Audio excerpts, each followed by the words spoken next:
अस्सलाम वालेकुम दोस्तों, कैसे हैं आप लोग। उम्मीद करते खैरियत से होंगे। अगर आप लोग सऊदी अरब में रहते हैं या कहीं भी रहते हैं दुनिया किसी कोने में, सऊदी अरब की खबर से अपडेट रहने के लिए हमारे इस चैनल को देखें और देश दुनिया की भी और भी खबरें इस चैनल के माध्यम से आपको दी जाती है। चलिए बढ़ते हैं खबर की तरफ। पहली खबर यह है कि सऊदी अरब में पिछले 24 घंटे में 5,499 कोरोना के नए मरीज़ मिले हैं, जिसमें 2,978 लोग ठीक हुए हैं और 2 लोग की मौत भी हुई है। और इस समय 262 लोग क्रिटिकल हैं जिनको आईसीयू में रखा गया है। दुआ करेंगे और आप लोग करेंगे इंशाल्लाह ठीक हो जाएं। और अब तक टोटल सऊदी अरब के अंदर 5,99,044 कोरोना के मरीज मिले हैं, जिसमें से 5,55,035 लोग ठीक हुए हैं। तो आप लोग से रिक्वेस्ट है, प्लीज़ मास्क लगाए रखिए, क्योंकि कोरोना की जो है बहुत ज़्यादा बढ़ोतरी हो रही है। मास्क लगाने से सेफ्टी मिलेगा। चलिए बढ़ते हैं अगली खबर की तरफ। पहली खबर यह है कि एक शख्स ने ट्रैफिक डिपार्टमेंट से एक सवाल पूछा था कि हमारी जो ट्रैफिक चालान कैसे रिफंड होती है। तो ट्रैफिक डिपार्टमेंट ने उसका जवाब दिया है कि अगर आपकी चालान बाय मिस्टेक या गलती से आपके पास चला गया है और आपसे पैसा भी ले लिया गया है, तो घबराने की कोई बात नहीं है। आप जो है उसका जो है एप्लीकेशन डाल सकते हैं रिफ़ंड के लिए, और जिस माध्यम से आपसे पैसा लिया गया है उसी माध्यम से आपको पैसा वापस कर दिया जाएगा। अगर आपका जो चालान है गलत निकलता है तो ट्रैफिक डिपार्टमेंट उसी तरह आपका पैसा वापस कर देगा जिस तरीके से आपने पेमेंट किया हुआ है। तो जो भी लोग का अगर चालान बाय मिस्टेक आती है SMS द्वारा या जैसे भी, उसी तरह वापस हो जाएगी। चलिए अगली खबर यह है कि घर में बनी गारमेंट्स फैक्ट्री में छापामारी। खबर क्या बताते हैं। रियाद बलदिया ने 11 सरकारी एजेंसियों के साथ मिलकर एक अवैध कपड़ा फैक्ट्री पर छापा मारा। जो विदेशी शख्स था वो घर में ही अपनी फैक्ट्री डाला था। बलदिया ने कहा है कि उसे गुप्त जांचकर्ताओं ने कारखाने के बारे में जानकारी दी थी। सभी सरकारी एजेंसी ने एक साथ छापा मारा और जो वहां काम कर रहे थे लोग, उनको सबको गिरफ्तार किया गया है और सामान भी जब्त कर लिया गया है। कारखाने में जो है तरह तरह के ब्रांड बनाए जा रहे थे और वहां बहुत घटिया किस्म के कपड़े बाजार में सप्लाई किया जा रहा था। बलदिया ने कहा कि कार्रवाई के लिए फैक्ट्री मालिक और मकान मालिक को तलब किया गया है।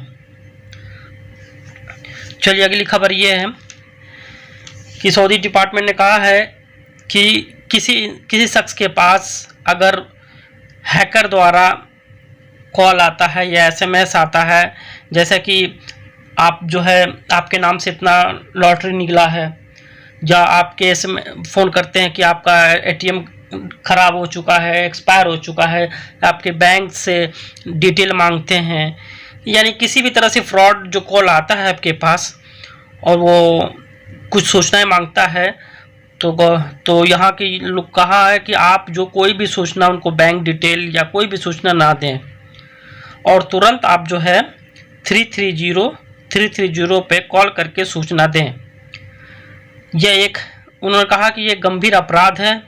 पब्लिक प्रोसिक्यूशन ने अपने ट्विटर अकाउंट के माध्यम से एक बयान में कहा है कि पैसा निकालने के किसी भी प्रयास के परिणाम स्वरूप 7 साल की जेल या 50 लाख रियाल का जुर्माना है। यानी आजकल आप सभी लोग जानते हैं कि मोबाइल पे बहुत सारे फ़ोन आते हैं या SMS आते हैं कि आपके नाम से इतना लॉटरी निकल गया, आप ये कर गए, आपका बैंक का अकाउंट ख़त्म हो गया, ATM का डेट ख़त्म हो गया। तो ऐसे चीज़ों के माध्यम से अपना कोई भी पर्सनल डिटेल उनको साझा ना करें। अगर आप हो सके तो ये जो नंबर बताया हूँ मैं 330 पर कॉल करके तुरंत खबर कर सकते हैं। चलिए अगली खबर बताते हैं।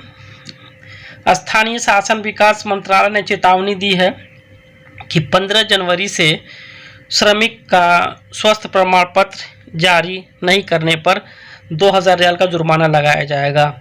यानी जो भी बाहरी लोग हैं सऊदी अरब के अंदर काम करते हैं, उनका जो मेडिकल सर्टिफिकेट है वो जो जांचकर्ता टीम आएगी उसको दिखाना बहुत ज़रूरी होगा। अगर आप नहीं दिखाते हैं तो 2,000 रियाल का आपका जुर्माना होगा। अब इसमें ये नहीं बताया गया है कि तवक्लना के माध्यम से दिखाना है या मेडिकल सर्टिफिकेट कागज़ के माध्यम से दिखाना है, लेकिन आपको मेडिकल सर्टिफिकेट दिखाना है।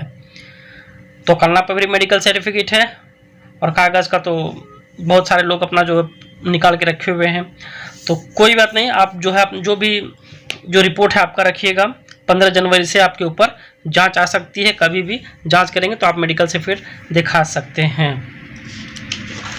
चलिए अगली बात करते हैं, पैसा भेजने जो रियाल रेट है उसके ऊपर बात कर लें। आज जो है अल जज़ीरा जो है इंडिया के लिए 19 रुपये 42 पैसा दे रहा है और उसका जो शुल्क है 10 रियाल है। इंजाज जो बैंक है 19 रुपये 45 पैसा दे रहा है, उसका जो शुल्क है 15 रियाल है। STC जो है वो 19 रुपये 32 पैसा दे रहा है, उसकी जो शुल्क है 70 रुपये 25 पैसा है। अल राजही बैंक जो है 19 रुपये 57 पैसा दे रहा है, उसका जो शुल्क है 20 रियाल है। वेस्टर्न यूनियन जो है 19 रुपये 40 पैसा दे रहा है, उसका जो शुल्क है 70 रुपये 25 पैसा है। और मनीग्राम है 19 रुपया 52 पैसा दे रहा है, उसका जो शुल्क है 23 रुपया है। तो जो भी भाई पैसा लगाते हैं रेट देख लें, जहाँ अच्छा लगे वहाँ आप लगा सकते हैं। चलिए अगली खबर ये है कि घुसपैठियों को गाड़ी मुहैया कराने के आरोप में 3 नागरिकों को गिरफ्तार किया गया है। जजान पुलिस ने इन तीनों को 8 यमनी लोगों को बॉर्डर पार कराने के रूप में और गाड़ी मुहैया कराने के रूप में गिरफ्तार किया है। कानून के अनुसार इन तीनों पर 15 साल की जेल और 10 लाख रियाल तक का जुर्माना हो सकता है। तो आप सभी से रिक्वेस्ट है कि किसी भी अनजान इंसान को कोई लिफ्ट ना दें, किसी को कुछ ना गलत काम करवाएं, न तो ये जुर्माना भरना पड़ सकता है। तो आज की खबर में इतना ही। आप लोग अपना ख्याल रखिएगा, फिर मिलते हैं नेक्स्ट वीडियो में। तब तक सलामत रहिए, मैं खुद सलामत रहूं, फिर मिलते हैं। तब तक अपना ख्याल रखिएगा। अल्लाह हाफिज़।